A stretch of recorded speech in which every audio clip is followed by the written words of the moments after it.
Start off with a shocking stat that I've seen earlier on today. I couldn't quite believe it, and actually I need to share this with you. But if you look at the image that I've just shared on the screen right now, only 13.2% of the people that watch Point Blank Podcast are subscribed. This is absolutely disgraceful, ladies and gentlemen. We need to change this up.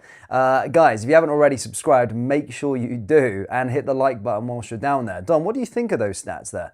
Well, you know, if they hate the government as much as we do, then really they should be subscribing to us. That way we can take down this tyrannical government together and make sure all the people of Britain are free. But yeah, you know, 86.8%. Guys, we are for you. We are making this content for you. So let's make sure you hit that subscribe button and we can dismantle this horrible, horrible government together. You heard that from Dom. If you like Labour, then don't subscribe. There you go. Simple as that. But yeah, guys, this, as always, we've got an action-packed episode for you today. Quite a few bits and pieces to go over. But Dom, I want to start with the Digital ID rebellion. Now, the last time we spoke, we of course spoke about the Digital ID. You've got a lot more on it from us from a darker standpoint. But I just want to say the British people are really voting against this. Well, not voting, but they're showing that they do not want this to come into fruition. And at the time we're recording this podcast right now, 2.5 million people have now signed the petition to not introduce digital ID cards. And we stated in the last podcast episode, Keir Starmer has done something that no Prime Minister has ever done in the history of British politics, and that's, of course, unite every single spectrum of the political spectrum against one thing. Nobody wants the digital IDs to be rolled into place. Yeah, it's pretty shocking, really, how he sort of united every single person against him, left nor right. You know, everyone from, Jeremy Corbyn to Rupert Lowe is against this. And obviously this is Rupert Lowe's petition that he has sort of started. And he's having a lot of success with these petitions and his sort of Restore UK, Restore Britain movement. Restore Britain, yeah. Yeah, he's doing a lot of good stuff there. And I really like, obviously, the sort of impact he's having. And it's really funny to see how everyone from the left or right is signing this, apart from Reform MPs. Not a single Reform MP has signed the petition. Yeah, but just because they have a conflict of interest there, they don't really like Rupert Lowe and they don't want to have their sort of name on the same side as Rupert Lowe, which is super unfortunate. Again, it's almost little boy stuff, isn't it? I just wanted to show you this video here from the weekend, and it was Keir Starmer. Again, obviously, we spoke about intensely on the podcast with regard to why the Labour government wanted to bring it. We obviously seen that there was a guise, of course, to stop. They're using illegal immigration as a guise. I just wanted to show you this interview from the BBC where Keir Starmer is literally grilled on it and asked about it. And he starts stuttering and spluttering, and he couldn't give an answer as to why digital IDs will actually stop illegal immigration. Let's have a quick watch of this. One of our viewers got in touch and wanted us to ask this question. Ross Brown wanted us to ask you if you really believe that those profiting from human trafficking will think, oh dear, I have to check your digital ID now. I can't carry on paying you £1.50 an hour to work in my sweatshop. I am absolutely convinced that amongst the reasons that people travel through France, which is a safe country, to come to the United Kingdom, amongst the reasons is because it's easier to work in our illegal economy than it is in other countries. And we have to deal with that. Bosses who are prepared to hire people illegally are not asking them for their national insurance card. So what's the evidence? What makes you think they're suddenly going to ask them for a digital ID? We need to be really clear. You must have ID, mandatory digital ID, in order to work, because we have to stop illegal working. If you look at any of the raids, we've massively increased the number of raids on working premises. It is absolutely clear that people are working illegally in numbers. But why do you think that then having a digital ID, having to have a digital ID would stop that problem, when right now people are meant to have a national insurance number and card, and if they're not asked for that a boss is willing already to break the rules. What's the difference going to be? Well, the difference is this is on point of starting, not a retrospective exercise as it now is. It is an automatic collection of the information by the government, so we know exactly who is working in our economy, and it will help us enforce the rules that are there. But there's no point people saying to me, why do we need it? When we all acknowledge there is a problem. People are working illegally in our economy. It is amongst the reasons that people want to come to the United Kingdom. We have to deal with that. I made a pledge that we would do whatever was necessary, use whatever tools were available to deal with illegal migration. I intend to do so. So yeah, did you get an answer there from Keir Starmer? We got some words. I'm not sure if they constitute qualifying as an answer. You know, he liked to talk and sort of tiptoe around this point of there already being laws in place. And he says this will help us enforce the laws that are in place. Well, why not just enforce the laws that are in place rather than, you know, giving new laws and, you know, new qualifications to work? But the funny thing is about the illegal working economy is that cash in hand jobs are still a thing. And, you know, I've seen reports of, you know, people working in car washes and doing cash in hand jobs, labouring jobs. They do not need digital ID in order to work them jobs. The only thing this will do is increase government surveillance for already legal, law-abiding citizens of the UK, which will eventually have their sort of freedoms encroached in the future. This is, as we mentioned before, is a massive guise. And what are your thoughts on that one? Well, I said it last time. I was getting angry because we just keep on saying about, well, it's not going to stop illegal immigration, but that's what it is. It's just the guys, and it's got nothing to do with illegal immigration. They just needed to find something that people are outraged about and implement it and push it as a reason as to why they're going to implement it. They just needed any old excuse, and this was the excuse in the book to bring it into fruition.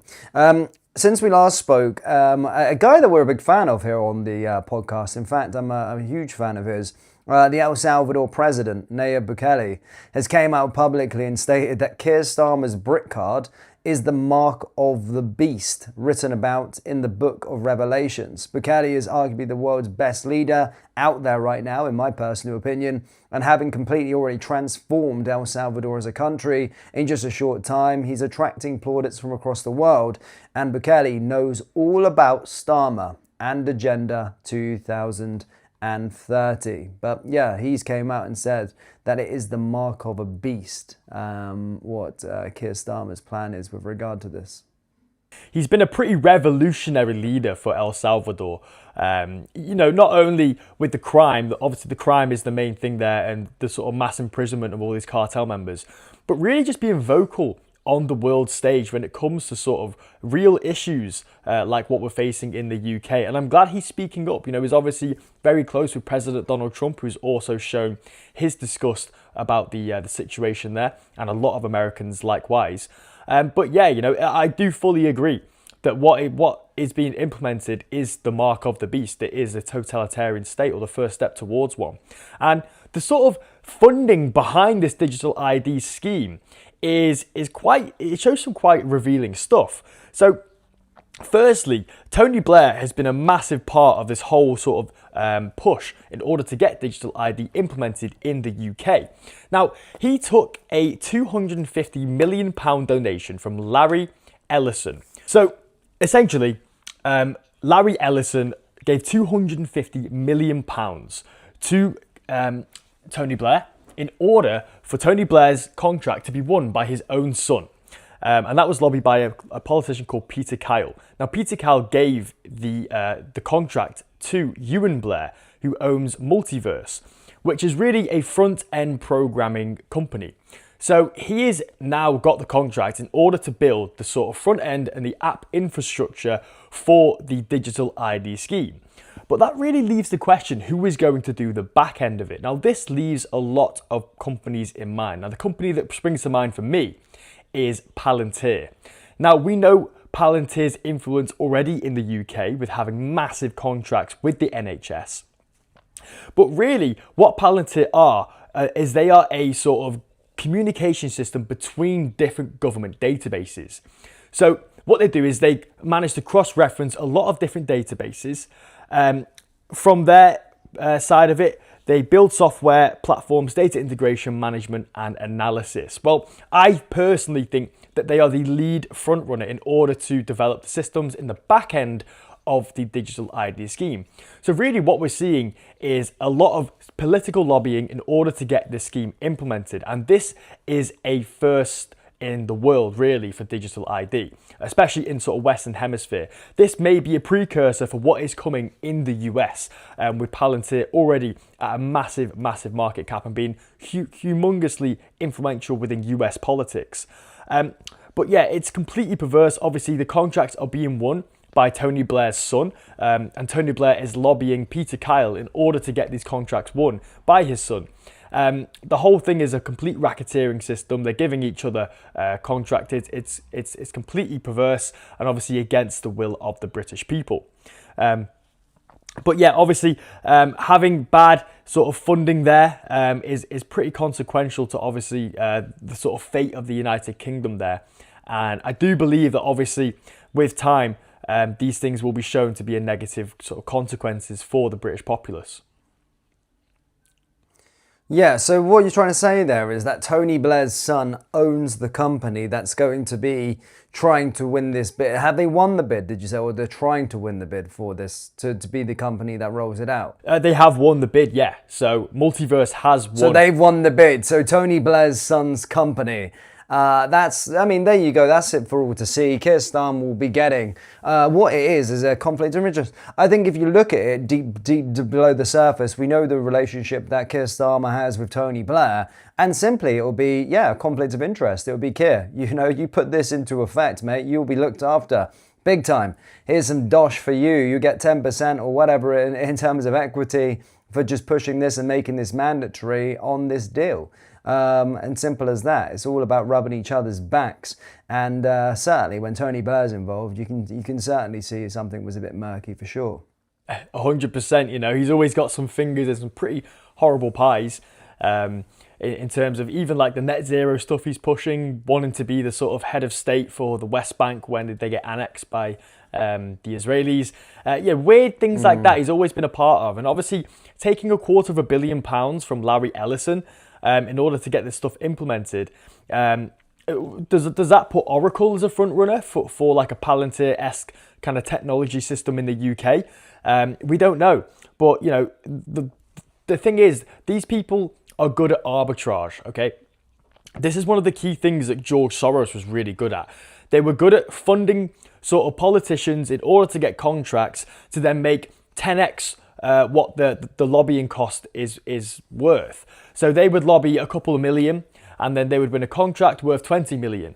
But the key thing here is that he's lobbied 250 million to Tony Blair's foundation. So I'm thinking, how big is this contract going to be worth? How much money are they expected to make off of this contract if they're lobbying 250 million pounds? This is massive. It's not an inconsequential size of money there. So it really goes to show how that Labour's plans to roll this out are absolutely massive. They're extraordinarily big. You wouldn't lobby this amount of money if something like this could be repealed. So they're going to go full force. And they've obviously talked about not implementing fines as such, but ensuring that everyone has a digital ID card. Well, how are you going to force people to get an ID card if there aren't any punishments? I think this is complete political glazing. They're obviously going to implement fines. They're going to implement jail time for it as well. You won't be able to get a job. You're going to get your bank accounts taken from you. All this is coming in the near future. We've seen the test run before anyway with regard to the COVID vaccine. I mean, it was a case of you have the vaccine, you get the passport, or you have your civil liberties taken away. You're not able to do this, you're not able to do that, you're not able to do this. So right now, for them to push this through, they're going to say, well, it's not really going to affect, well, it's going to affect you for getting a job. But later on, you know, the scope of what this can actually control is so vast that the human mind can't comprehend it as of yet. We can't comprehend how big this will actually be and how detrimental and how dangerous this will be to everyday citizens on just how far it can go. You're talking about the opportunity and the scope of opportunity for control from all of this, I mean, the possibilities are literally endless, and people are always pointing out already to the Chinese social credit system and all this kind of stuff. You know, this is a way that they're going to be able to control us. But I think the frightening fact is you've seen it already in real time at COVID. You've seen what they were able to do and what they were trying to do anyway. That was just the test run for all to come. Absolutely. And let's not forget Tony Blair's influence in introducing these vaccine passports to the British population. You know, he said on record that vaccine passports are the way to freedom and are the way to restore your liberties back. Well, that means that he's taking the liberties if you don't get the passport. You know, and we know right now that the whole thing was a sham, that the vaccine was very, very dangerous, was rushed through with no long-term studies done. India flat out refused to buy the vaccine because, you know, AstraZeneca and Pfizer couldn't produce any long-term studies because there weren't any done. So we know for a fact that, you know, Tony Blair is a massive grifter in this space, and he's obviously pushing to have freedoms and liberties taken away from the British population, whilst also lining his and his son's pocket. So it's about another thing as well. It's about making money on top of it, and large amounts of money as well when you know what's going to be introduced in due course. You know, he's obviously thinking about selling data as well by the looks of things, because why would that initial investment be there? There's obviously a way to monetize on the back end, hence why his company is going to be there. Of course, there'll be an initial contract from the government that the taxpayer is probably going to be paying for. But as stated, the possibilities are endless, and you don't trust these shady characters. You know, we've seen social media companies do it before, sell out your data. The government are a lot worse and would sell out the data, especially people like Tony Blair. 100%. And that is a really, really good point, Dan, because that makes me think, okay, that makes sense for Larry Ellison to invest so heavily so then he can get this data for Oracle. Yeah, 100. And remember, if the product is free, then you are the product. Your information is the product. Yeah. Well, it's not completely free, so there'll be a governmental contract that's, of course, paid by the taxpayer. You know, have you ever watched the film War Dogs? I have, yeah. Yeah. So obviously that was more from like the military scope. But when companies were, or the military was bidding on these sort of contracts, they're not paying it as the military or the defense budget, it's the taxpayer that's paying for it. So essentially, nothing's free in life. These digital IDs will cost the taxpayer the money to implement it. So Tony Blair's going to win a contract, or Tony Blair's son's going to win a contract, and it's going to be the taxpayer that pays for the service in total for it to be introduced. So there will be a governmental contract there that will be very lucrative for the Blair family, or certainly his son's family if he were to win it. But then on top of that, then you then have the scope to monetize it even more later on, because you've got all this data of people. Yeah, and that's the thing. It's obviously going to cost the British taxpayer to create the system that will then enslave them in the future.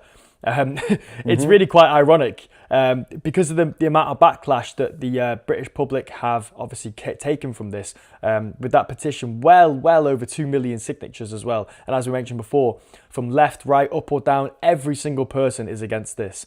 And yet we are having to front the bill to the tune of I assume, billions of pounds over the course of several years. You know, I just think they wouldn't implement something so expensive and so, you know, consequential in human history if there wasn't a very sinister reason that they're keeping from us. And we're yet to know that reason. We can obviously make assumptions of that, obviously, like we have there with selling data, etc. I think are all very sort of normal assumptions considering the history of the people that are involved and the sort of cronyism, the giving your friends and your sons and family members the contracts. Obviously, if there's a lot of money involved in this development and building these systems, then it's going to be a massive part of British public life. Well, just remember the Fabian Society's manifesto, what they want to do. You know, introduce socialism quietly. And this is a certain way as to how you can introduce socialism. So it's all for the bigger picture, and for the big picture for the Fabian Society as well, and what they want to do. It's just an element of control. And we've seen it, and you can't trust anyone in the government. Now, I've also got a piece here talking about a man that's pretty slimy. You've talked about Tony Blair. But there was a report that came out from the Sunday Times yesterday, and I'll put it into video format so it saves me explaining it. But with regard to Keir Starmer, and actually, you know, for a long time we've seen our farmers, of course, been literally obliterated due to inheritance tax, and now we've seen Keir Starmer do some tax avoidance himself. Have a watch of this video. It's under tax in the video, and then I'll get your thoughts and opinions on it. But this is Keir Starmer dodging tax. Right, breaking news tonight on the Late Show Live. GB News can reveal via the Sunday Times. So Keir Starmer set up a trust in the 1990s that meant land he bought for his parents would never be subject to inheritance tax, whatever its eventual value. Let me just repeat that. Keir Starmer set up a trust in the 1990s that meant land he bought for his parents would never be subject to inheritance tax. The Sunday Times reports he purchased the 7-acre field behind his parents' home in Surrey for £20,000 in 1996, placing it into a trust that gave his parents the right to use the land but not legal ownership. When they passed away, the trust dissolved and ownership automatically returned to him, so Keir Starmer. Tax specialists told the Sunday Times that this was a tax-efficient structure because the land never formed part of his parents' estate, which otherwise might have been subject to that inheritance tax. By the time Keir Starmer sold the field in 2022 for nearly £320,000, goodness me, its value had risen 15-fold. Nice little earner there for the Prime Minister. Downing Street tonight insists there was no tax avoidance and no underpayment, stressing Starmer's only motive was to let his parents keep donkeys on the land, adding that he never considered tax implications at the time. But the Sunday Times notes tonight that the arrangement avoided the need to value the land for probate and meant it was eventually excluded from inheritance calculations altogether. Okay, so this revelation comes at a time, of course, when Keir Starmer's past criticism of tax avoidance is clear for everybody to see, which he has said previously costs the taxpayer billions of pounds. And the elephant in the room, it comes at a time when Keir Starmer, Rachel Reeves are absolutely crippling farmers all up and down the UK with their deranged inheritance tax policy. Let me know your thoughts on this. gbnews.com/your say. I can see the messages streaming in now. Is it time for him to go? He reckons, Downing Street are suggesting tonight, I'll read you their statement in a second, they say they've done nothing wrong. So the thing is with this, now again, look, at the end of the day, it's there's a loophole there in place, but it's just the old saying as it is, do as I say, not as I do. Keir Starmer tells everybody else, like farmers, and in particular thing, the reason why he probably closed that loophole is because he's done the loophole himself. He's profited off it and thought, you know what, that's a good way for us to actually save some money. Let's cripple some farmers this way. He said that his only motive was to allow his parents to use donkeys and put donkeys on the land. This guy is just a liar, isn't he? Yeah, top to bottom. You know, you're absolutely spot on when you say do as I say, not as I do. This man wants to tax you for doing the same thing he has done in the past. And, you know, the whole thing about farmers is really shocking because at the end of the day, the value of the land inherently rises, obviously, as the population increases. On a little side note, the population increased 755,000 people in the last year, and 98% of that was from immigrants. But regardless, population, land does increase naturally.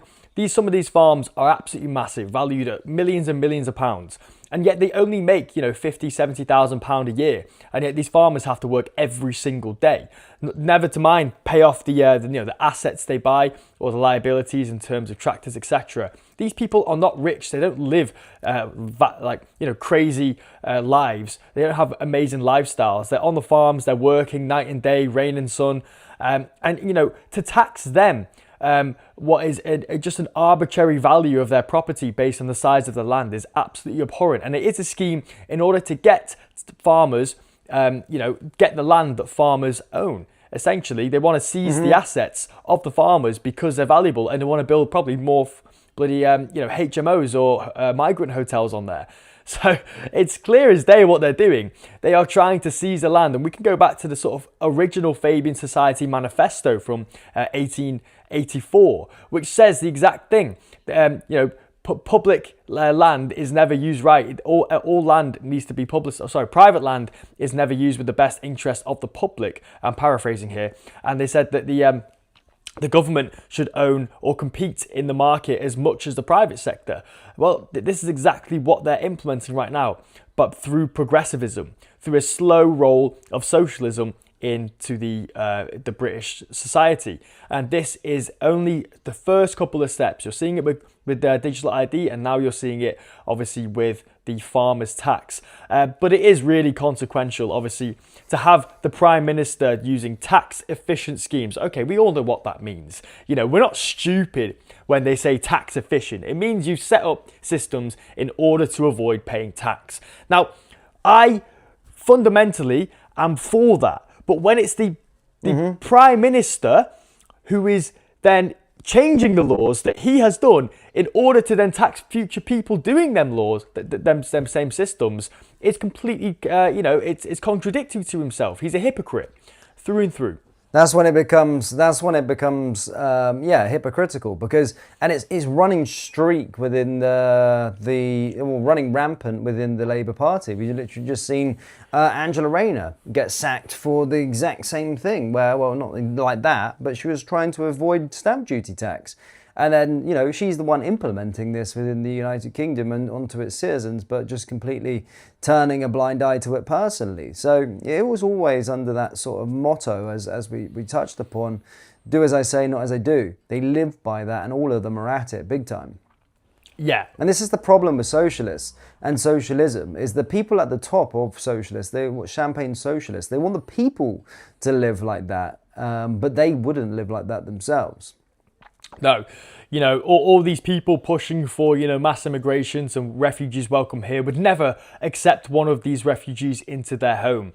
And it's the same thing when it comes to tax. You know, they want to set up tax efficient schemes, as they put. You know, they want to claim that their main residence is something that it's not, like in the Angela Rayner scandal, to avoid £40,000 of stamp duty tax. You know, we're seeing the sort of the tax avoidance schemes run rampant throughout Labour, and yet they're all about increasing tax for the working class people, the sort of laymen of this country.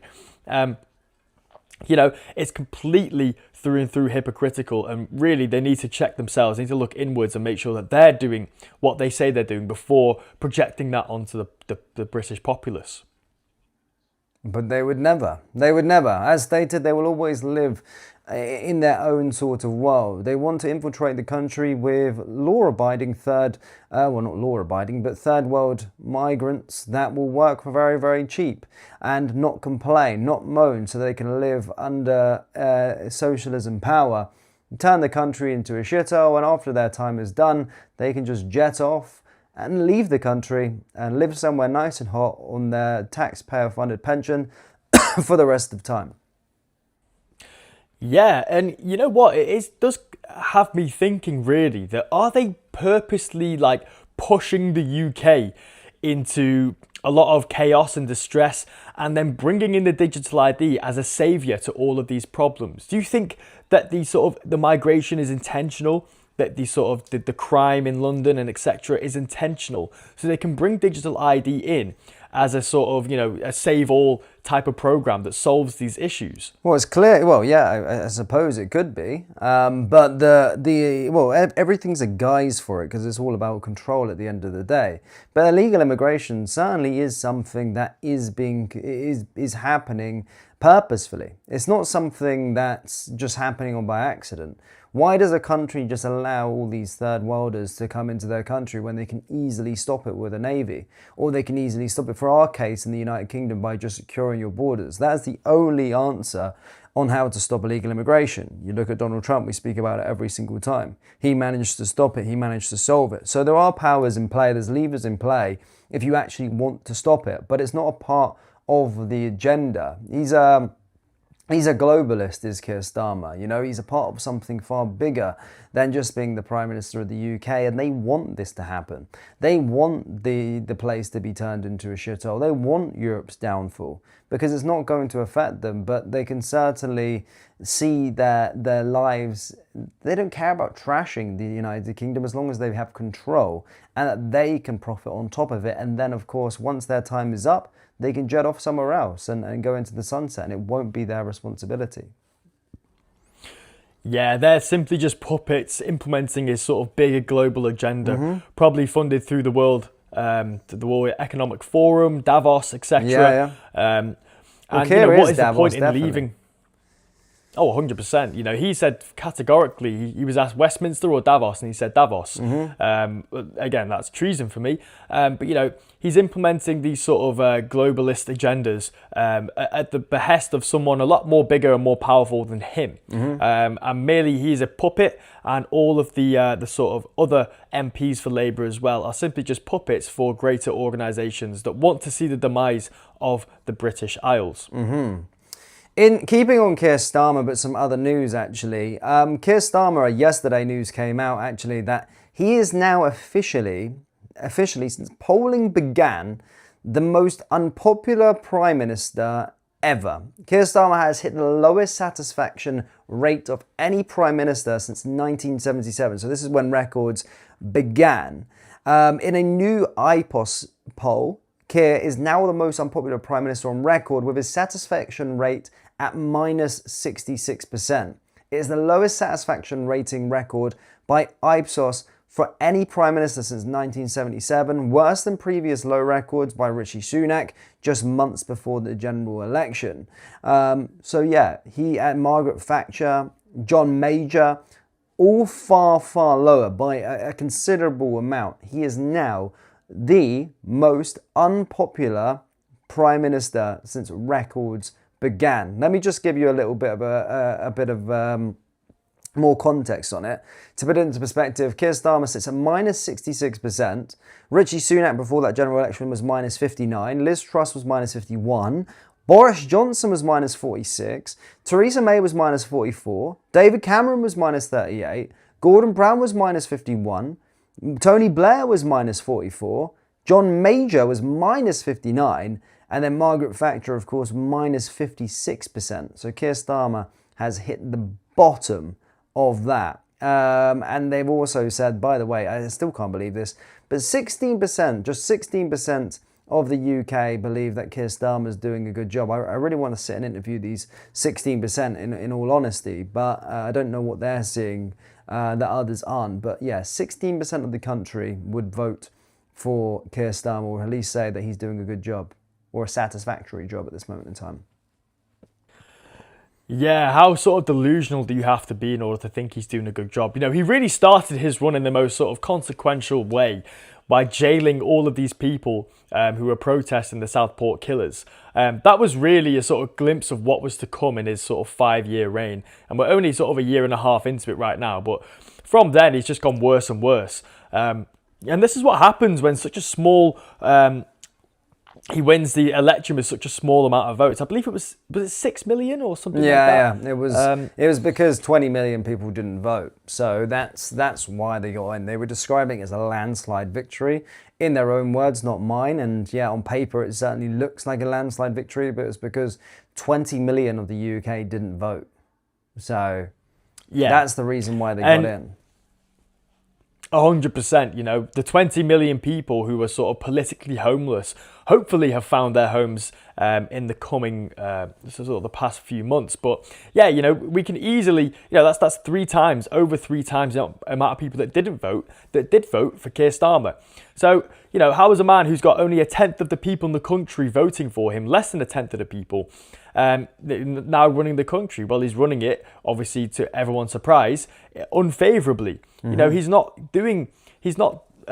implementing policies that the people want. He's not listening to petitions. This is why I go back to this a lot, but it's direct democracy is the answer to this, not democracy by representation. All these people are at the behest of their lobbyists, their political donors. They are implementing policies that their political donors want to see.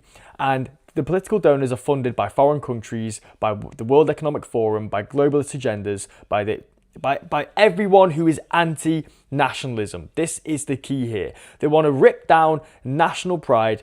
They want to take away national freedoms. They want essentially the whole world to be a surveillance state. And the UK is simply just a testing ground for them policies. Well, the whole party is falling apart as well. As I said, you know, you spoke about the motive of what these kinds have got, or the remit that this party has. But they are actually internally fighting in real time, whilst also trying to save face that they feel that they've got things under control. I just want to show you this video of Andy Burnham, who's currently the mayor of Greater Manchester. And there's been reports this week stating that he's going to be trying to compete with Keir Starmer for the leadership of the party. A lot of people, of course, internally don't see him as the man to sort of lead them into the next general election, or just lead imminently. I just want to have a watch of this video of Andy Burnham and listen to what he says at this conference in front of Labour MPs. One thing I am worried about, and I think we do need to debate at this conference, in my view, is how can you have an open debate about all of those things if there's too much of a climate of fear within our party and the way the party is being run? How do you get an open debate about the direction that we need to take to reconnect with the public if a party member is suspended for liking a tweet by another political party, or a member of parliament loses a whip for trying to protect disability benefits, or the two-child cap? You know, how do you get to that point if that is the way we're doing things, where debate is being closed down? I mean, that's coming from their own MPs, and that's coming from internally. Obviously, as I said, Andy Burnham is apparently vying to take over his job, essentially. But listen to his words there. He's saying that there is no debate. It's Keir's way or the highway. If you decide to go against what Keir says, it's almost like a dictatorship, then you're sacked. You're out of the door. Yeah, it seems like he's running the Labour Party quite tyrannically as well, in terms of obviously what his sort of MPs, his elected MPs, are able to like on Twitter, able to say, able to debate. We've seen this before, obviously, with the some of the benefits caps that Keir has tried to put in, and the Labour MPs sort of revolting against him and resulting in sort of Keir backing down.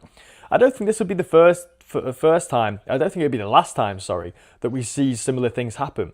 I know for a fact that a lot of Labour MPs probably don't want this digital ID scheme to be implemented. So it'd be interesting to see how, you know, the fallback to Keir Starmer about this new implementation. Yeah, well, I mean, we haven't really been able to see the sheer volume of it yet, because as always in Keir fashion and Labour fashion, they always introduce things or announce things during a parliamentary recess. So we won't find out till Wednesday really on how people are going to be speaking about the digital IDs, but we'll certainly find out what the representation and how people feel with inside Parliament on Wednesday with regard to it. But it's complete turmoil inside the Labour Party at this moment in time as well. I've also got a video here of, I think, the housing minister or housing secretary basically come out and talk about, essentially talk about housing. And I just want you to listen to the video. He shows no understanding whatsoever. Bearing in mind, this is his job. He's talking absolute nonsense with regard to it. He says the housing minister, he can't answer how many houses have been built under Labour. 117,000 homes were built last year, and approximately 1 million people came into the UK via immigration in the same time period, and they're destroying the country. But the housing minister hasn't got the answers whatsoever. It's a very hard watch, so I just give you the heads up. But it's under housing. Let's have a watch of this. This is the housing minister for Labour.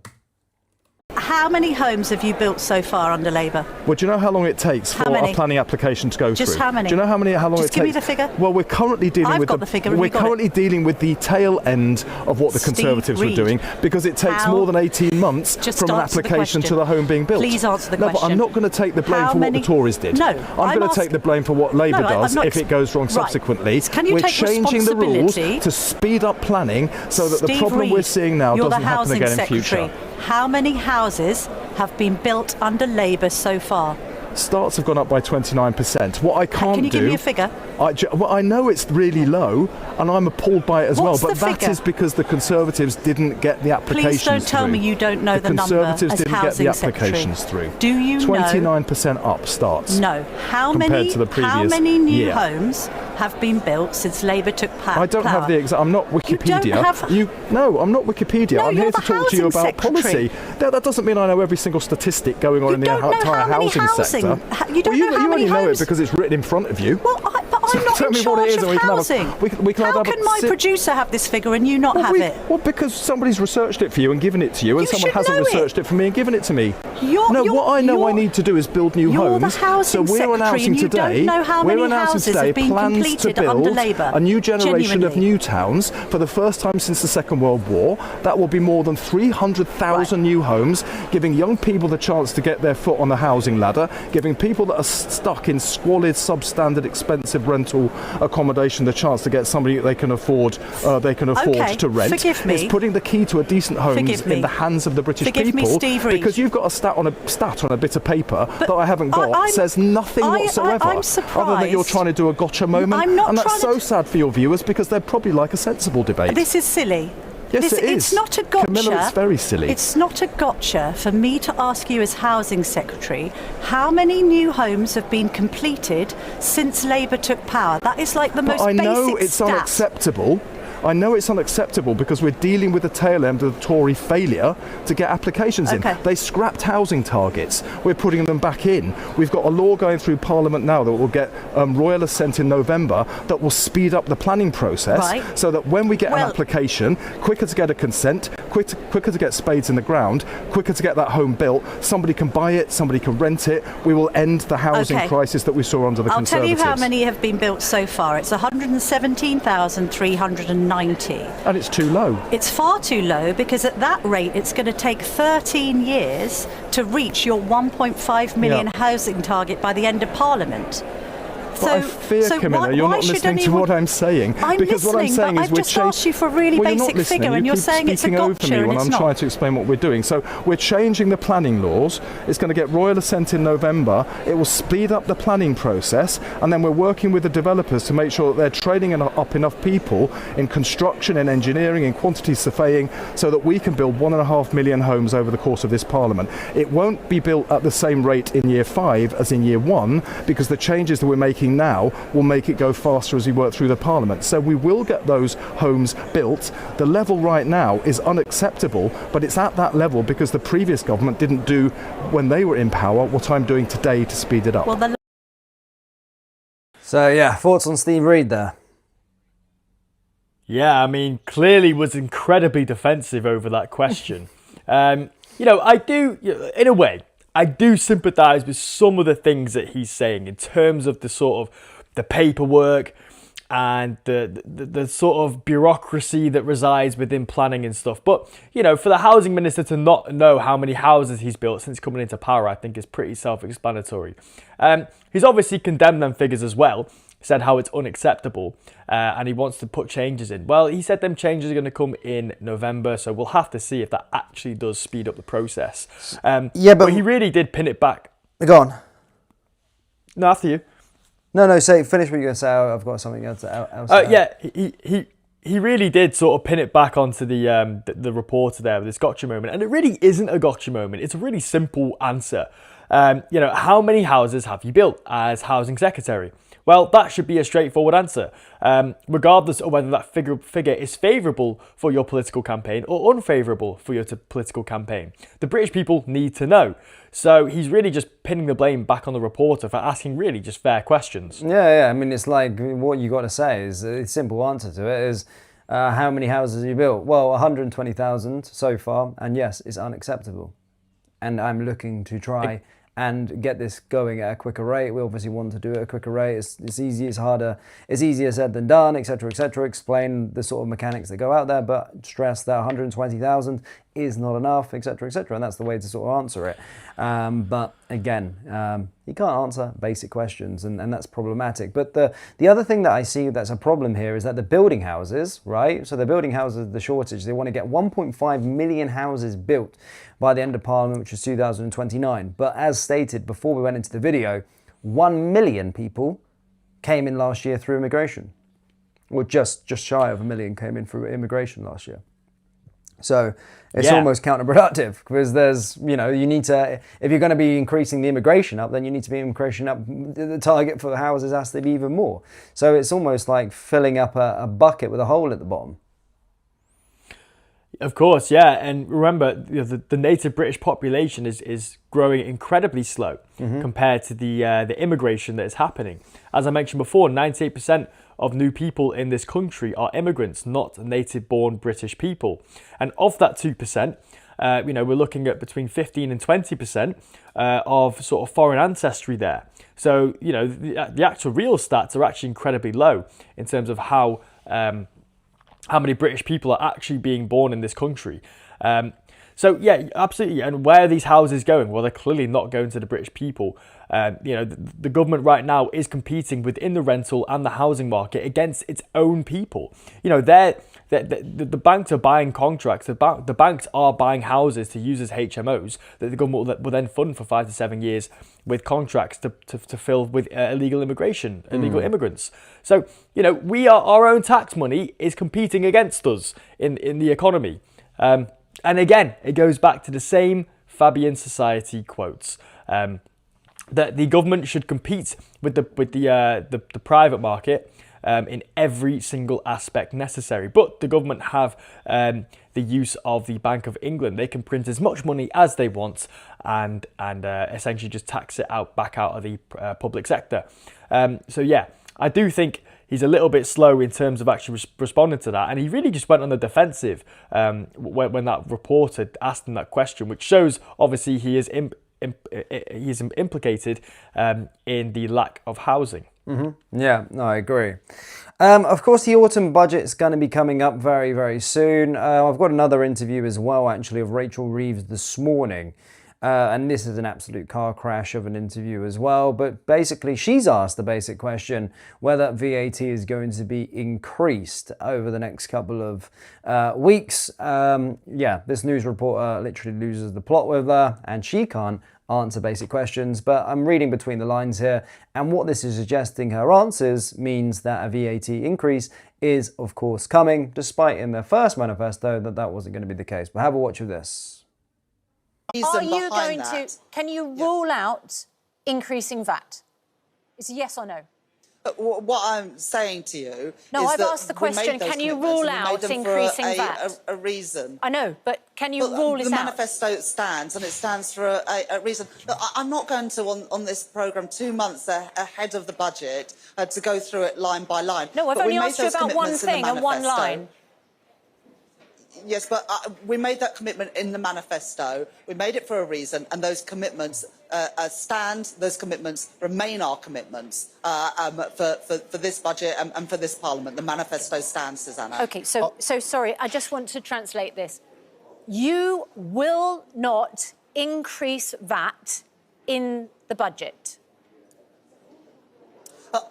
The manifesto that we stood on made those commitments around VAT, income tax and national insurance, and we did that for a good reason, and that reason continues to exist. So that's why we made that commitment, and that manifesto commitment stands. I don't understand. Sorry, Chancellor, with respect, I don't understand why it's such a hard question to simply answer yes or no to.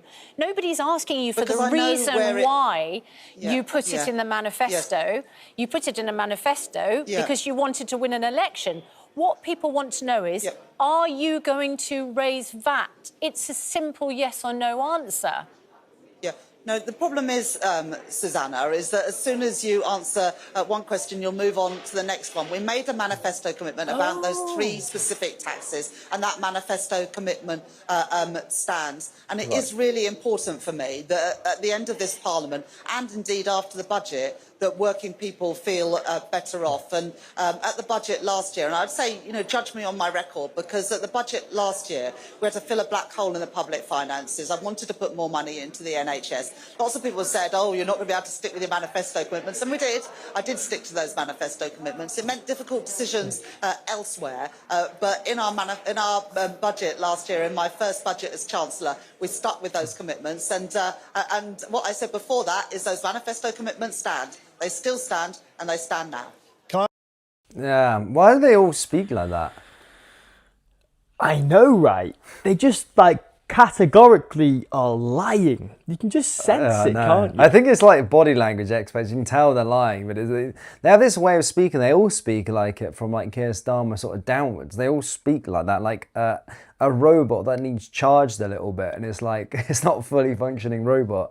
They speak like a robot, but it's like running on the battery's low. But yeah, that's why I love Donald Trump. That's why I think Donald Trump's so popular, because he doesn't speak like a politician. He literally just speaks like a normal guy. Like the amount of memes I've been seeing of Donald Trump this week are just hilarious, man. Just like the way he answers questions. Like, oh, I wasn't thinking. He's like, oh yeah, and he's direct. I love him. I love him. Yeah, he's direct. He's honest, and he's integral. And that are the thing. They're the things you look for in a politician. What they're doing now is just completely just gaslighting you and say, it was part of our manifesto then. It made sense to put it in the manifesto. I will not talk about the budget 2 months ahead of the budget. Well, she knows what's going on. She knows that these things will increase, and she doesn't want to be put on the chopping table for that reason. She doesn't want to get caught out exposing her plan to increase these things 2 months before, because then she has 2 months to do PR for it. So I think what you can get from that interview, ladies and gentlemen, is that the VAT is going to be increasing. it's pretty simple. I mean, if it wasn't going to be increasing, she would say no. That's it. Simple as that. Like, she's pretty dumb. She just makes out that she's at it. But they all speak like that. Let's get away from Labour. It's so go on, sorry, Karen. One more thing. One more thing before we move on is that they always use the sort of Tory blame system. You saw it in the housing market as well in the previous one we watched, and you saw it in this one. They had to cover a massive black hole that was created by the Tories. Well, when can you stop placing blame on the Tories and just take personal accountability? When is that going to happen? Is it 2 years? Is it 3 years? Will they be saying this to the run up to the next election, that they still, have issues with the Tory black hole? It's completely ludicrous. And it's just placing blame on something and using the Tories as a scapegoat for your own political failings.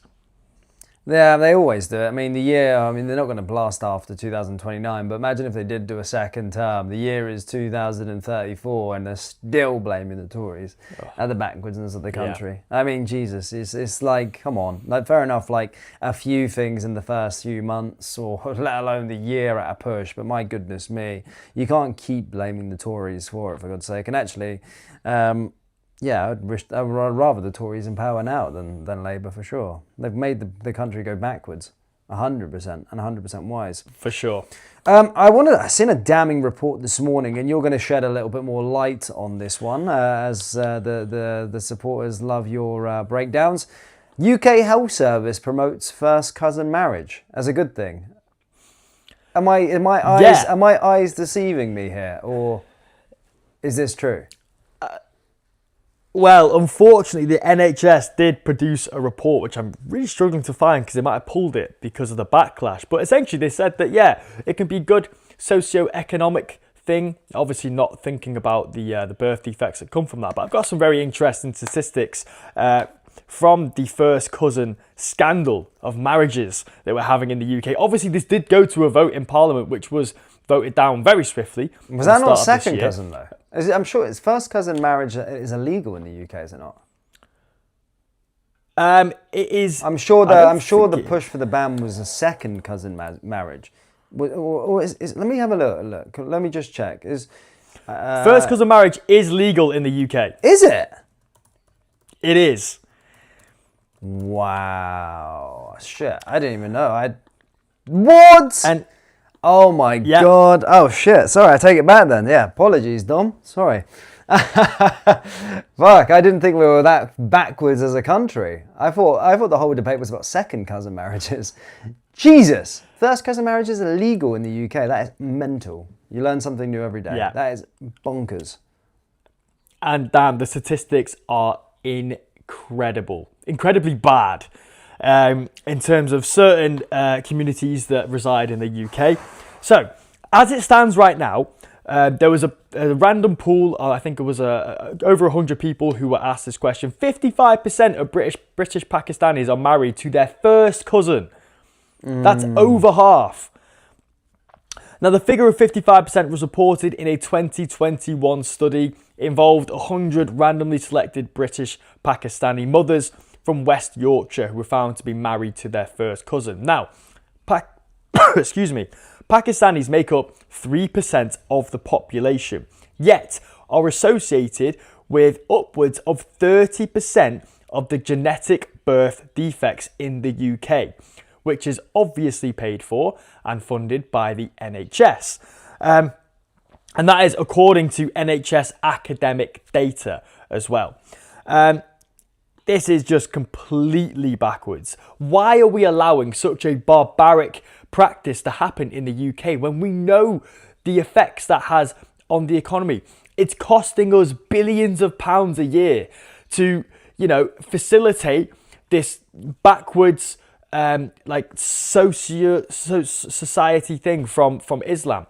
Just because Muhammad was married to his cousin in the year 700 or whenever doesn't it doesn't mean that you can marry your cousin. Yeah, well, I'm kind of blown aback by it. I didn't know it was. I feel like I've reported on that before. That's mental. Yeah, I mean, we do know about the. Yeah, because it was passed through Parliament and they said they rejected to banning it, didn't they? That's absolutely disgusting. Yeah. And that's obviously goes to show how deep Islam is into our parliamentary system and into our government. That people, I mean, as I said, when you're talking about who's voting, that was representatives of a constituent that voted and passed that, because 3% of people we're catering towards them, despite them being responsible for 30% of the birth defects within the UK. And I bet you, it goes back to democracy, I bet you if you asked the actual people that were, instead of just asking the representatives in terms of the MPs, if you actually asked the people of all of those constituencies, I bet they would have all voted unanimously to ban the marriage of first cousins. It's absolutely sick and disgusting, and it just goes to show that a certain demographic is infiltrating our parliament and our decisions on what you can and can't do, because it's fucking cruel. It's not about religious things as well. It's about bringing a child into this world. Absolutely, disgusting in terms of the way that they're going to have to live their life. It's cruel. It really is cruel. And I can't believe that's still going on. But I want you to tell me a bit more about the NHS. They're promoting it, did you say? Yeah, so I was really struggling to find the document that they sort of they linked here. I did see it. I did see it this morning. Let me have a little look as well quickly. So it's on the Telegraph. The NHS say first cousin marriage is linked to stronger extended family support systems and economic advantages. The NHS is backing first cousin marriages despite the proven risks of birth defects. So instead of protecting children, our health service bends the knee to cultural sensitivities. This isn't healthcare, it's cowardice. So yeah, you're right. I've seen the thing pop up, but of course it's Telegraph, it's behind a sort of paywall.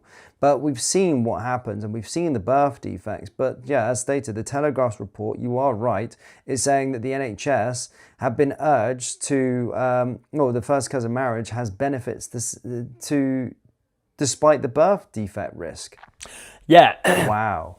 So they are promoting something that they know has a 10x rate of birth defects.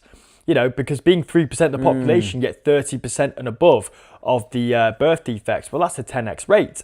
Not only that, but they're probably, having a lot more kids than the native British population as well.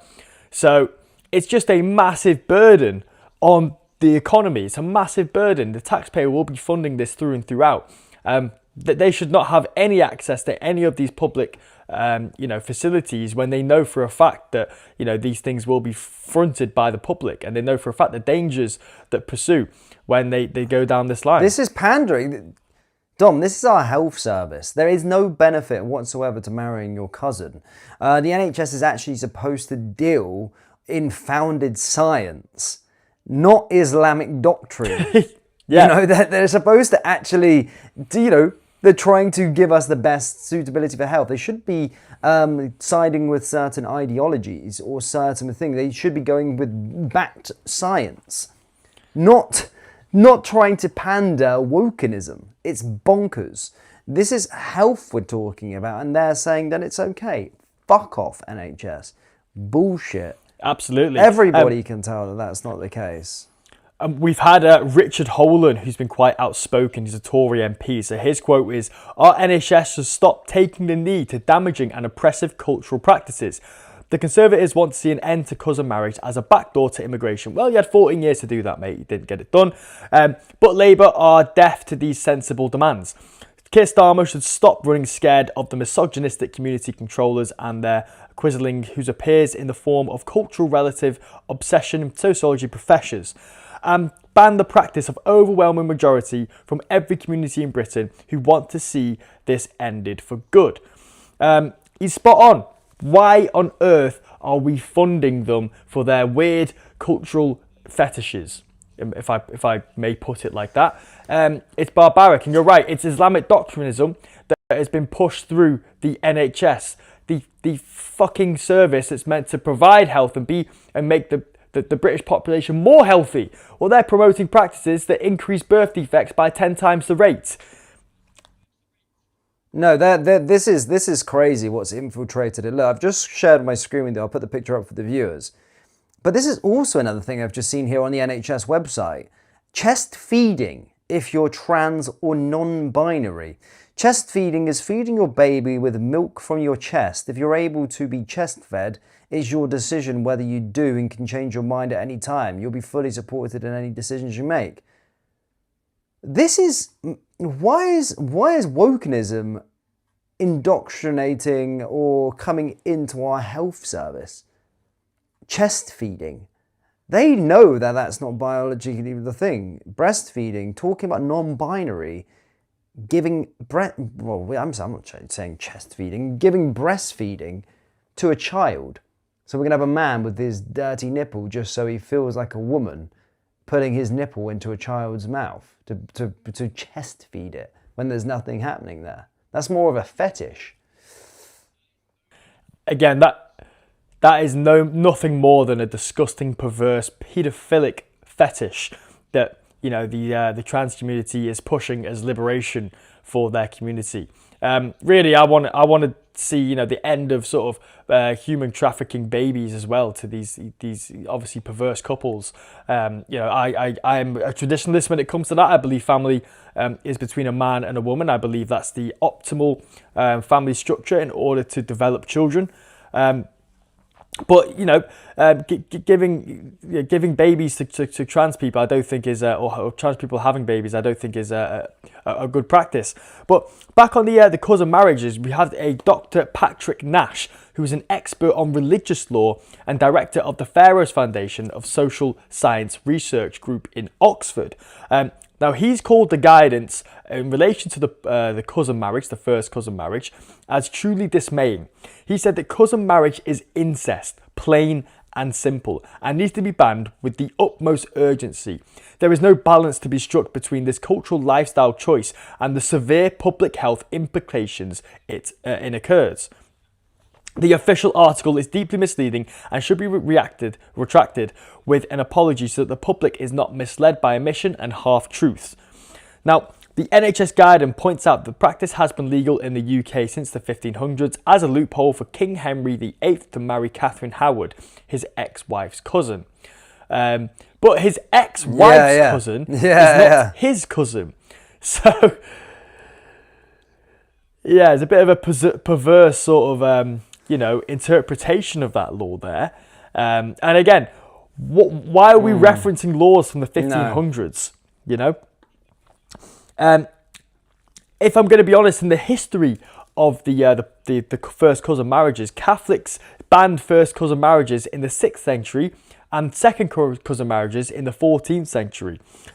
Cousin marriage was also banned in the Roman Empire in the 4th century. So we've had these laws in place in Western culture and civilization for thousands and thousands of years. They are deeply ingrained within our ideology in Britain, and I do not know a single person who would even consider marrying their first cousin. Yet in Pakistan, upwards of 80% of the births are first or second cousin marriages. That's mental. That's wild.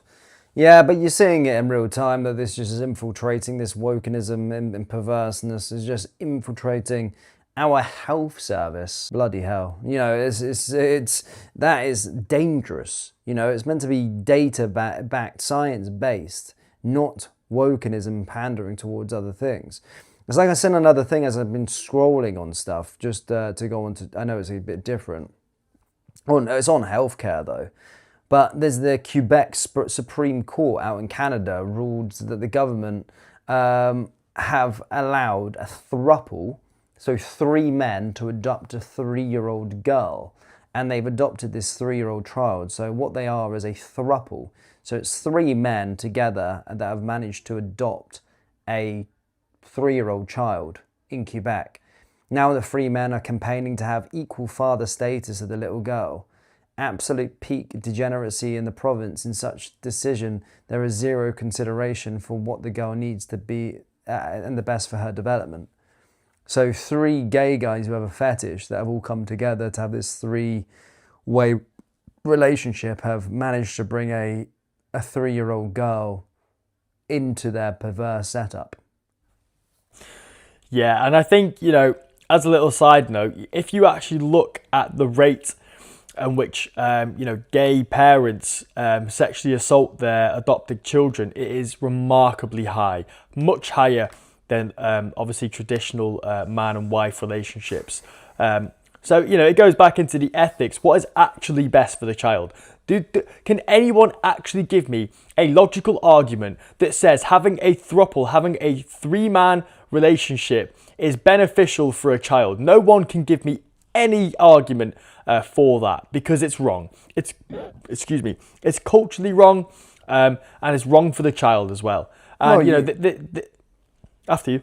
Well, you see the impact with traditional families when they... Okay, there's always a saying with women that they have daddy issues when their dad wasn't there, right? It impacts a child for them not to have a girl. It impacts them for not having a father in their life or a father role model. They kind of go off on a different way, otherwise the term daddy issue wouldn't be there. Daddy issues wouldn't be there.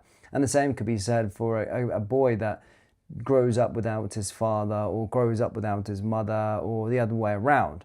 That has direct implications on the way that they're going to grow up and see the world by not having that traditional sort of parents together. Now, of course, there's uncontrollables in life which could see an individual not growing up with a father, but to put it in, or father or a mother, but it can to put them in that harm's way. A girl that's obviously vulnerable, she's obviously been adopted for a reason because she's lost her parents, whatever, and to use her as a social experiment to give to a throuple is absolutely bonkers. It really, really is. Yeah, it's completely vile. It's perverse. It's just awful in every step of the way, you know. And this is not about gays or lesbians. Actually, here on this channel, I hammer into the LGBTQI+ ideology as something. But with gays and lesbians, I've been very much very supportive actually of gays and lesbians. I think it's fine. But when you're talking about bringing children into the world, it's a little bit different, in my opinion, personally. When you're playing around with sort of families and whatnot, especially with this sort of chest feeding and stuff with the sort of non-binary groups. But again, just to reiterate, I absolutely stand by gay and lesbian rights personally for myself. Just if there's anyone viewing, but I don't stand with the ideology that is the LGBTQ+I. I think gay and lesbian is a different thing. The rest are mental illnesses. Gay and lesbian, I firmly, I can understand it. It's one of those things that happens across the animal kingdom, and I was actually speaking about this the other day, that the way to see if something's normal and not a mental illness is if you look at the animal kingdom, do they do something? Well, you get gay lions, you get gay dogs, you get, you do get gay animals and stuff like that. So it can happen to a human. However, you don't get a lion trying to cut his dick off. You don't get a bear going, I'm now a female bear and I want to have a child and start fucking cutting its fucking, but adding a stick to its genital parts and pretending to be a male. So that's when I look at things of how things are normal by comparing it to the animal kingdom. And actually, I've seen gay dogs before, to be fair. Well, there you are. we can call your dog Starmer then, can't we? Yeah. With Well, not his, mine. I haven't Ukrainian got a Red dog, but Boys. I've seen them. But yeah, it was a funny one. Have you got any more on the UK Health Service whilst we're at it? No. That's all I wanted to talk about. Obviously, I think that's I've got a crazy story. There's always some crazy story coming up in the UK, and it's always with regard to immigration, funnily enough. But I feel like some people probably watching this just sometimes think I'm just rattling off BS. But I've actually got a report here, and I couldn't believe it as well, by the way. But yeah, the headline is, and it comes from GB News initially, I'm reading it off right now. Taliban commander's nephew wins asylum bid to bring family to the UK despite warnings of a burden on the public purse. Yes, a Taliban's commander's nephew has been granted refugee status in the UK alongside his 7 family members currently living in Turkey, despite warnings of bringing a burden upon the public purse. An immigration judge granted the request despite none of the family speaking English, but it was deemed they had no options and were unable to return to Afghanistan. The ruling comes despite ministers promising to restrict the rights of refugees to be joined by relatives. The nephew, referred to only as S in the ruling, arrived in the UK in 2016, claiming to be 15, so was obviously trying to think, but was later assessed as actually 18. His uncle was said to be a Taliban commander who'd been pressuring his father to allow S to join the jihad. The nephew was sent to Kabul by his father to get away from his uncle. However, S was stabbed by 2 cousins because of the family dispute, leading him to fleeing Afghanistan, the tribunal heard. S was given indefinite leave to remain in the UK after a psychotherapist in 2018 said he had post-traumatic stress. Meanwhile, S's parents and sisters had all fled through Iran to Turkey, where they feared being arrested and sent back to Afghanistan. In 2023, his relatives applied to enter the UK, citing the right to private life and family life under Article 8 of the European Convention of Human Rights, but this was refused. However, upper tribunal judge Bruce deemed their refusal unjustifiably harsh and allowed the appeals on human rights grounds. A lawyer from the family argued that the sisters are all being threatened with forced marriage if they stayed in Afghanistan.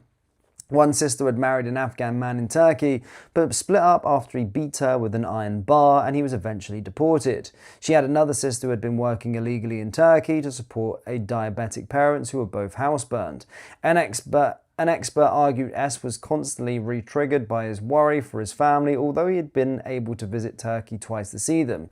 S wanted to train as an electrician and was unable to do so due to his mental distress. Now, backing their appeal to stay in the UK, the judge said that the relationship between S's mental health and his contact with his family is at the heart of this claim. Only by being reunited with them will he be able to recover and live a meaningful existence. So, yes. We've got a nephew of the Taliban commander and all of his family coming into the UK due to him having mental health issues. Yeah, it kind of sounds like a him problem, really. It sounds like a them problem. I don't know how this is our problem. And his parents are diabetic. Okay, who's fronting the bill for the diabetes treatment then? Obviously NHS. None of them speak English. Okay, so they can't get any jobs. Well, that means they're going to go on the dole. Every single step of the way, we're giving away our land. We're giving away houses that should be bought by, young people to these random people who have these bogus asylum claims, all pushed through the European Convention of Human Rights, and he got his first appeal denied. What is the point of having a appeal denied if you can just re-appeal and then get it accepted? All it is clogging up the court systems as well. At every step of the way, this is fraud on a massive global scale, and I want to see who this activist judge is, this judge role-playing, or this activist who is role-playing as a judge. I want to see who this person is and what the previous claims they've accepted as well. At the end of the day, it goes back to the same European Convention of Human Rights, Article 8, entitled to a right to a family life. What the hell does a family life mean? That means that you can bring over your 8 cousins with you as well, or 7 family members, etc. And the goats and that as well. I think probably the Kalashnikovs as well, by the obviously his family history. Who cares that your cousins have been in forced marriages? That is part of your culture. This is the culture that you have created, that people of the Islamic faith have created. This is a common practice that is not grounds at all. And it still happens in the UK when they come to the UK as well. Of course it does. Of course it does. They have not left their culture behind. You know, they have firmly bought their culture over, as shown by the cousin marriage scandal.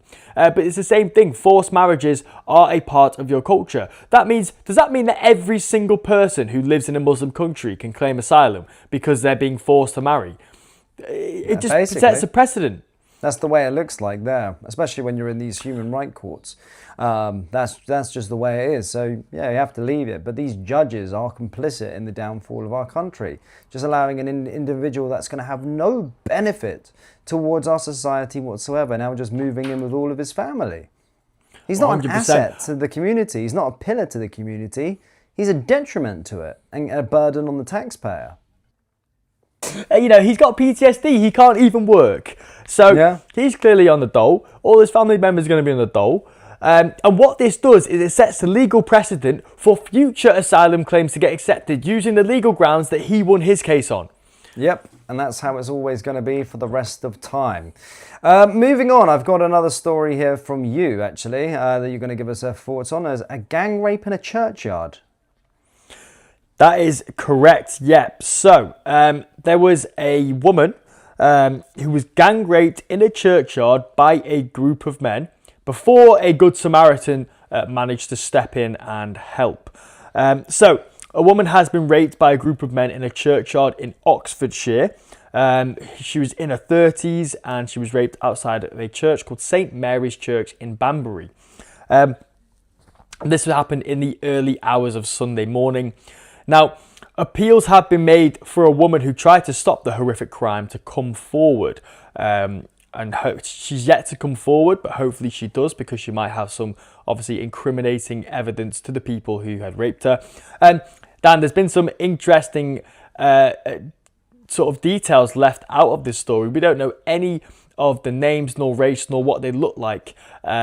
Obviously, I know it was in the middle of the night, but you can kind of tell people's ethnicity regardless. The police are still looking for witnesses or anyone who has any information related to the incident. They're obviously conducting CCTV inquiries to find the perpetrators. The police have come forward with a statement as well. They said this is horrific crime, and the Thames Valley Police is conducting a thorough investigation to identify the offenders. Apart from obviously naming what they look like, which I think would probably help.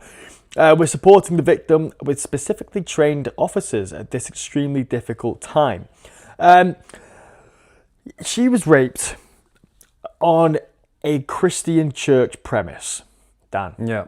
Now, you know, my best assessment is it probably wasn't Christians who had done this horrific crime. And I think this goes back to the sort of immigration issue we're seeing here. This really wasn't a problem, 20, 30, 40 years ago. But we're seeing it be a problem now. And that's because of immigration. 100% it's because of immigration. You can even just look at do you remember the 12 days in a row we had of young people being sexually assaulted every single day? There was a new report every single day. And all of them lived in migrant hotels. Well, you import the third world, you become the third world. These practices are unfortunately incredibly common in the countries these people come from. Syria, Iran, Iraq, Lebanon, all these countries have these practices in their culture. And they are unfortunately bringing these practices with them. So how can we be surprised? I'm certainly not surprised anymore. Well, I feel like the fact that they didn't leave a description of the men, I'd wager that they aren't white men, because they would have put that into place there and then. They would have done it to, so no one sort of, starts to speculate on the investigation. So yeah, I don't know if what it is. I'm seeing something on X saying reports that the police have identified one man as white of the gang rape in the churchyard, but refused to mention the other men, which is, that just probably tells you everything that you need to know. That's unconfirmed reports, by the way. That was just something I've seen on X. But again, it's about cultural sensitivities. They still come first. Cultural sensitivities still come first within the United Kingdom, even with something so heinous and so dark. that we should be finding out what's going to be happening here. But yeah, absolutely bonkers. But it tells you everything you need to know. Of course. And I would be careful with unconfirmed reports as it stands, just because this is a great place for the media to manipulate who actually committed the crime. Of course, an unconfirmed report would say that the man was white. I would hold your reservations there to make sure that obviously we get the who actually committed the crime from the police.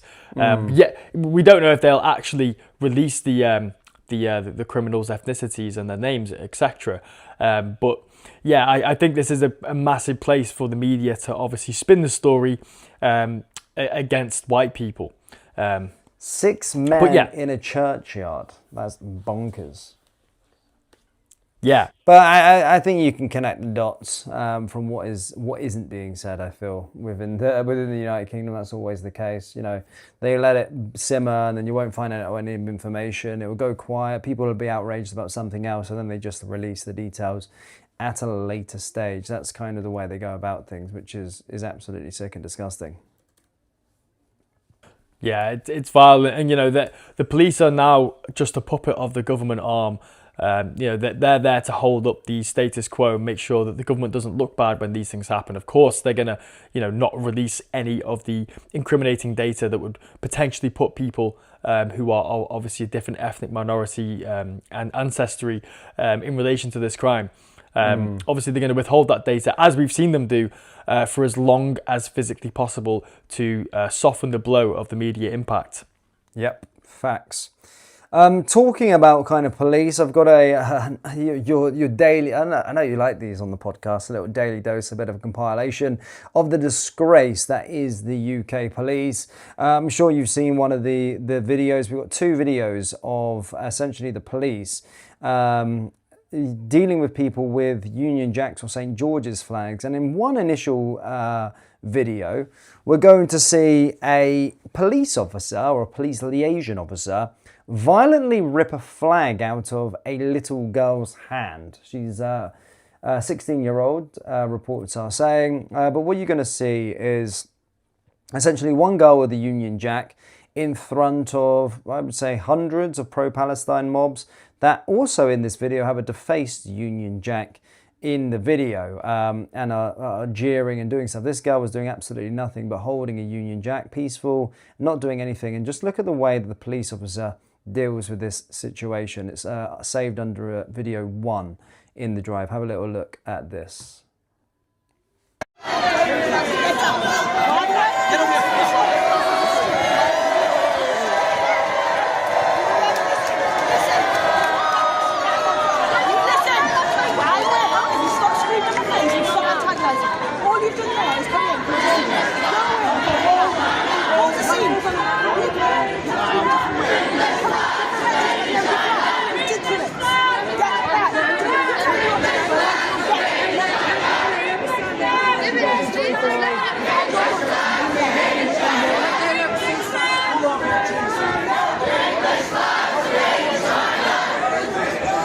So yeah, I mean, you've got, yeah, I mean, look, that's theft first and foremost. The police liaison officer just taking or snatching the flag out of her hand.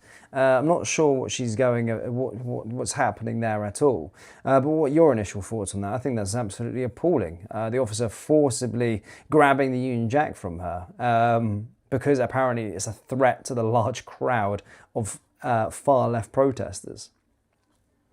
It's wild how the British flag can be used as a method in order to antagonize people. I think that's completely disgusting. But, you know, you saw the psychology behind this fake policeman, this liaison officer, whatever his title is. But he stole the flag. He went straight over to the protesters and stood over with them for a couple of seconds there. That shows that it's a defensive mechanism. He's with his people and he is enforcing the law based on what that crowd wants to enforce. You know, there's no backlash from the defaced British flag that was flown by them. Oh, so they can fly flags, that's fine. But yet when someone apparently in defiance flies our own British flag, that is seen as a method to antagonize people. You know, at the end of the day, it gets to the point, the police need to pick a side. We're getting to that point now. You can't simply just follow orders and say that, oh, I was just following orders. You know, that's what we were told to do. They have to pick a side. You know, people, it goes back to the sort of 1945, you know, the German Nazi Party, all them people were just following orders as well. But yeah, obviously we condemn them, and I fully condemn them because they needed to make a decision in that time, but they were simply just following orders. Well, it's the same thing in the United Kingdom.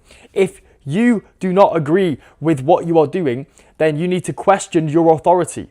And right now, the police have no choice but to enforce the sort of Palestinian woke ideology onto the British public right now, because they simply do not question the authority. Well, I would never see a police officer, or I've never ever seen a police officer rip a Palestine flag nor an LGBTQ flag off of an individual so aggressively as such as that.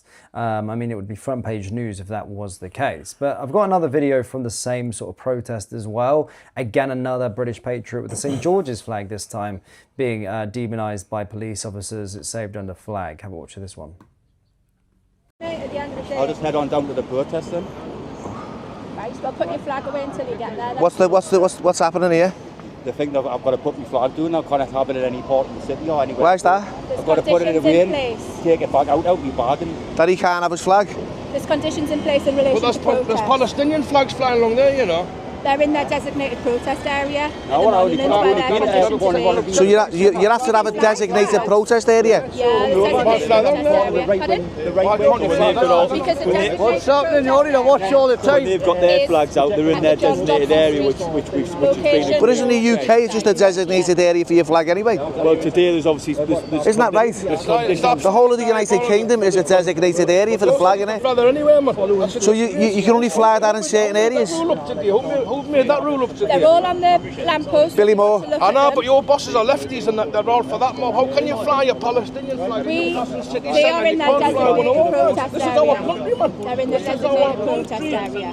This is our country. What does that mean? What is it? Is it a blister? You get a blister for it? You get nicked for that? I don't make your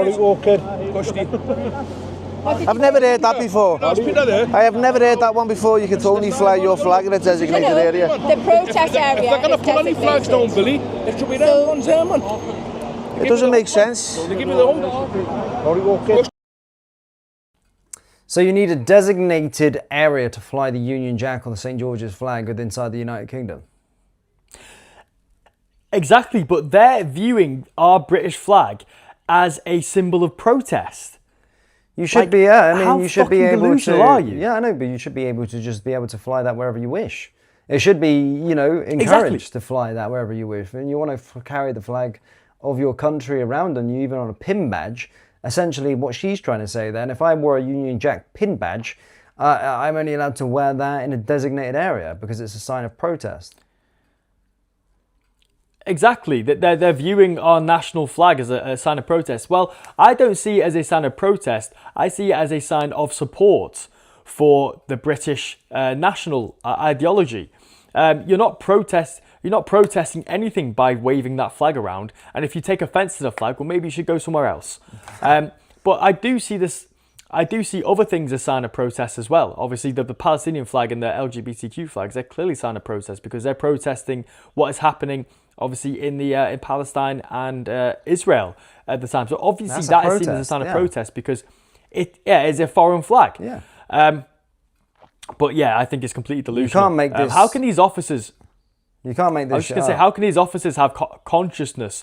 How can they be conscious of this stuff and yet not, see themselves in a negative light? They are literally stopping people from flying the British flag. How can they sleep at night knowing what they're doing in their day job is completely backwards to the sort of progression of this country? No, I don't know if the police is the same as the military, but I'm sure it is. But you sign an oath to king and country or queen and country, and you're representing the flag. You're upholding British values. You're upholding British traditions.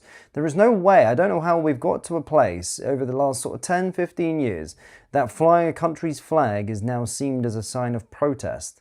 It's absolutely bonkers, and that should never, ever, ever be the case. The British flag, the Union Jack, the St. George's flag, or the St. Andrew's flag, St. David's flag, should be encouraged to be on every single building throughout the country, and that should just be how it is. There shouldn't be no, looking at it and trying to dissect it, whether it's a form of protest. It's not. It's your country's flag. It's your nation's flag. And you should be able to fly it, and you should be encouraged to fly it absolutely everywhere. I absolutely hate the way that we're going down as a country with regard to flags. Exactly. And they wanted to paint this flag as Islamophobic and things like that, you know. How can a flag be a political movement? How can a flag... It is a flag. It's a flag of the country.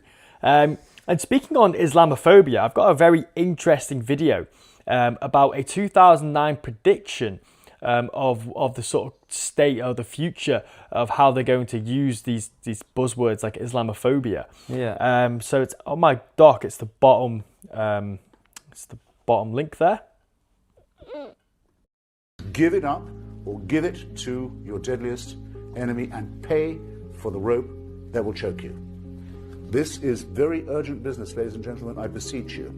Resist it while you still can, and before the right to complain is taken away from you, which will be the next thing. You will be told you can't complain because you're Islamophobic. The term is already being introduced into the culture as if it was an accusation of race hatred, for example, or bigotry, whereas it's only the objection to the preachings of a very extreme and absolutist religion. Watch out for these symptoms. They are not just symptoms of surrender, very often ecumenically offered to you by men of God in other robes, Christian and Jewish and smarmy ecumenical. These are the ones who will hold open the gates for the barbarians. The barbarians never take a city till someone holds the gates open for them. And it's your own preachers who will do it for you, and your own multicultural authorities who will do it for you. Resist it while you can. And if you wonder what will happen if you don't, look and see how a cricket team in Middlesex in England had to change its name by force last week because it was called, and had been for years, the Middlesex Crusaders. Look and see how stories about little pigs can't be taught to children in English schools anymore, lest offence be taken by the religion of peace. Resist it while you can. One of the things that is coming up over and over again is Islamophobia. And, well, you can see the stats, you can see the numbers rising, particularly since October the 7th. Although we shouldn't fall into the trap of thinking that before October the 7th, this was all heading in the right direction. It's been far too high for far too long. Clearly, we need to just say over and over again, Islamophobia is intolerable. It can never, ever be justified. And we have to continue with a zero tolerance approach. And I think there's more we can do in government. There's certainly stuff online which I think needs tackling much more robustly than it is at the moment. What I'm hoping, Keir, is your experience as a prosecutor means you'll be thinking about the strategy we can use to make sure we take action against those who break the law. Well, there you have it. You have Sadiq Khan literally pushing for blasphemy laws in relation to Islam. He said, as your experience as a prosecutor, we can charge those who break the law. Well, that means he wants laws introduced in order to stop the so-called Islamophobia. But the funny thing is, Islamophobia relates to an irrational fear of Islam. Well, I think fears a very rational regard to Islam, considering that over 50% of all terrorist, I think it's more like 80% of the terrorist attacks on this country have been of Islamic faith. That is only from 7% of the population as well. Well, I think that's a very rational fear. The sexual statistics, obviously, the assault statistics portray the same image as well. You're seeing from 2009 the warnings were there. The writing was on the wall, and yet we have not resisted it in any form or fashion. We have simply promoted it, and this will be the demise of Western civilization. But yeah, on police and the utter state of it, I've seen another video here of police and the DEI. I've saved it under DEI. Have a watch of this, and this is how far DEI has become a problem in the UK, especially infiltrating our police service. But have a watch of this mess. Okay, let me go. Okay, detained in section 1 of pace. You're detained in section 1 of pace. Stop resisting. What for? Will you move this on? What for? So we get your power out and power it. Girls, what are you doing? Right, stop resisting! Filming, just filming. Oh, dickhead. Oh, you sprayed me in the eye as well. You sprayed my kid. You sprayed the kid in the eye. Oh, you Can you film it? Can you call help? Right now. Fuck. Are you okay? No, no. I've been ambushed. I have been ambushed. I have been ambushed. You okay? I've been ambushed. I've been ambushed. Yeah. Okay, I'm gonna get out. I'm gonna get out. I'm gonna get out. Move that arm then. I'm gonna, yeah, alright. Alright, Yeah. no, you move. No, I'm no, gonna go out. no. I'm going out. Get out! I'm going out. Okay, ladies. Listen, we're coming out your dress. Whoa, whoa, We're coming out your dress. Let Relax. go. Relax, relax. Right, that's all you had to do. You put me in strain now. Well, you wasn't cooperating. Wait. You didn't even do anything. Please. No, I'm not. You didn't even do anything. Resisting! Hold it. I'm gonna put it on my own. I'm gonna put No, it we can do it for you. Okay. Easy. Okay. Have you got someone to stay with? You okay now? Yeah. Fucking hell. He wants some Look, water. are you alright now? Are you okay? What are you doing? I ain't seen I've shit. been watching. Are we at an all-time low? Yeah, I think DEI hires just make everything worse, right? Yeah.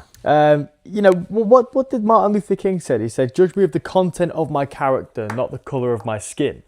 Well, DEI is the exact opposite of that. And you're seeing things like the Ministry of Defence and MI5 and MI6, and obviously massive lawyer firms as well, put through really racist hiring practices where they're only hiring people from ethnic minority backgrounds, as Asian, Black, or sort of these alleged protected classes like gay, trans, etc. Well, all that is you're taking careers from people who are able to do these careers of British origin and British native descent. You're taking them and giving them to foreign people from foreign heritage backgrounds. It's disgusting, really, and it's frankly quite racist. But as you can see, I don't think any police force should be 100% women, because we know the physicality differences between men and women. I'm not sexist in saying that women are, a standard deviation weaker than men. And, if you're going to enforce a law, there needs to be a physical presence with you as well. And that physical presence should be in the form of a man. I shouldn't be called sexist in saying that. It's just common law, If you're going up against men, you need to have an equal and opposite fighting force in order to make sure that you can actually enforce a law. Because at the end of the day, law is enforced by threats of violence. That's throughout the whole legal system. If you cannot threaten violence, then you cannot enforce the law. Yeah, well, I mean, we see DI creep into every area of society within the UK, but, you can probably get away whilst TV is not as good when you're just basing and hiring people on the basis of who they are, what sort of minority group they come from, or whether they be girl or female, whatever it may be, right? There's no effect, you just get shit TV most of the time. But when it comes into a position of police and the military, it's actually a matter of life or death at this point. It can be the difference between life or death by hiring on a basis of DEI hires. It needs to be people that are capable of doing the job. And if not, then, well, you're actually causing a huge detriment and putting the public risk at an all-time high by doing stuff like that, putting people in that aren't capable of doing the actual job that they're prescribed to do. Yeah, of course, it becomes a matter of national security as well when our armed forces, the standard for the armed forces is dropped due to increase in DEI hiring and hiring of women. I'm glad to see, obviously, that they haven't dropped the standards for the special services for like the SAS and SBS. Them standards still remain, and I would thoroughly like to see that remain the case. We have had people try out for the SAS services that are women. Unfortunately, they haven't met the standard, but we shouldn't be dropping the standard anyway to increase hiring of these people. Even in the police, even in the police. Of course, yeah, it's a massive thing. But how can they expect to enforce a law when they cannot physically apprehend the suspect? And they're spraying each other in the face with pepper spray. It's a comedy scheme. Yeah, it seemed like it was from a comedy sketch, didn't it? It literally did seem that way. Yeah. It was bonkers. Mate, I think that's probably us for today, man. We've been going for quite a while. Have you got any final words for us?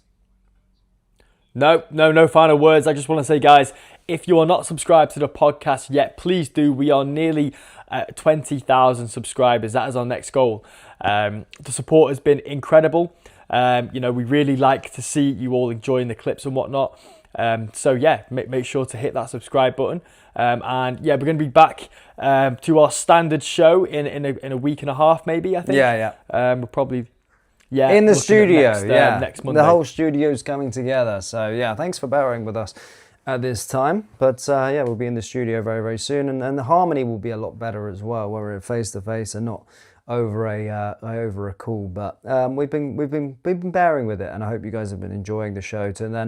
But of course, Liftoff is going to be even crazier when, of course, we are reunited back in the show. But guys, thank you for tuning in. Hit like, hit subscribe, and we'll see you all next time. Take care. Peace.